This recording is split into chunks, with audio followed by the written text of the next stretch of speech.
आरव और अनिका ने बाहर आते ही एक अजीब सी शांति महसूस की।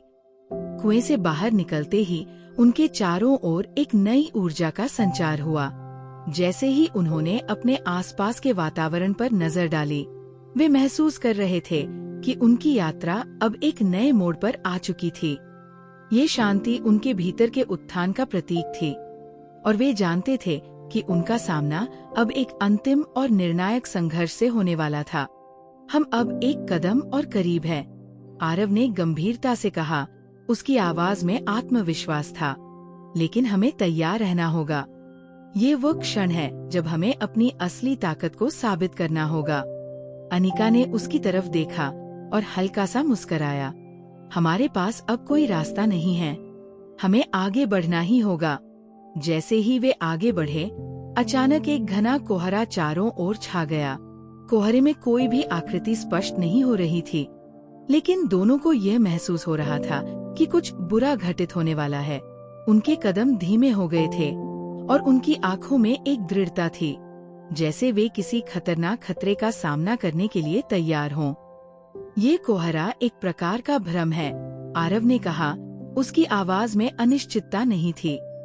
हमारे डर और आशंकाओं को उभारने वाला एक जाल है। हमें अपनी मानसिकता को साफ रखना होगा। अनिका ने सिर झुकाया और उसकी बात मानी। दोनों के दिल की धड़कन तेज हो रही थी, लेकिन वे जानते थे कि यदि वे एकजुट रहेंगे तो कोई भी शक्ति उन्हें न रोक सकेगी। वे चलने लगे और जैसे ही उन्होंने एक कदम और बढ़ाया, एक कटा हुआ आवाज गूंज उठी। किसी ने उनके नाम को पुकारा, लेकिन आवाज कुछ ऐसी थी जो उन्हें पहचानने में मुश्किल हो रही थी। आरव, अनिका, तुम दोनों को आना होगा, आवाज ने कहा। ये तुम्हारी अंतिम परीक्षा है। दोनों एक दूसरे को देखने लगे। ये आवाज, ये तो वही है, अनिका ने हल्की सी दहशत के साथ कहा। ये वही आवाज है जिसने हमें पहले भी डराया था। आरव ने उसकी ओर देखा और सिर झुकाया। ये हमारी कमजोरी की आवाज हो सकती है, हमें इसका सामना करना होगा। दोनों उस आवाज की दिशा में बढ़ने लगे।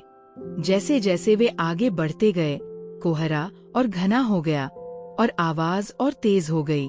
अब वे स्पष्ट रूप से सुन सकते थे कि आवाज उन्हें एक बेहद खतरनाक स्थिति में डालने की कोशिश कर रही थी, लेकिन वे रुकने का नाम नहीं ले रहे थे। उनकी आंतरिक शक्ति अब पूरी तरह से जाग चुकी थी और वे जानते थे कि वे डर से परे हैं।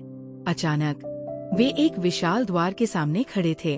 द्वार पर वही रहस्यमय प्रतीक था जो उन्होंने पहले देखा था, और यह प्रतीक अब और भी अधिक प्रभावशाली दिखाई दे रहा था। द्वार के दोनों ओर अंधेरा था और एक गहरी सांस की गूंज थी, जैसे कुछ विशाल और भयंकर अंदर छिपा हो। यह हमारा आखिरी मुकाबला होगा, आरव ने कहा। उसकी आंखों में तीव्रता थी। ये द्वार हमें हमारी सबसे बड़ी चुनौती की ओर ले जाएगा। हमें पूरी तरह से तैयार रहना होगा। अनिका ने उसकी तरफ देखा और सिर झुका लिया। हम तैयार हैं। हमें अपनी पूरी ताकत का इस्तेमाल करना होगा। जैसे ही उन्होंने द्वार को खोला, सामने एक विशाल युद्ध भूमि प्रकट हुई। ये भूमि एक अजनबी और खतरनाक स्थान थी, जहां हवा में शक्ति का संचार था और जमीन तक हिल रही थी। उन्हें यह एहसास हुआ कि इस जगह में एक महान शक्ति का वास है जो उन्हें हर कदम पर चुनौती देने वाली थी। दूसरी ओर एक विशाल आकृति प्रकट हुई जो उनके सामने खड़ी थी। ये आकृति एक अजीब सी शक्ति का प्रतीक थी, जिसका चेहरा अंधेरे से ढका हुआ था। उसकी आंखें जलती हुई लपटों जैसी थी और उसके शरीर से एक भयावह ऊर्जा निकल रही थी। तुम दोनों को इस जगह में क्यों आना पड़ा? उस आकृति ने गहरी और गरजती हुई आवाज में पूछा।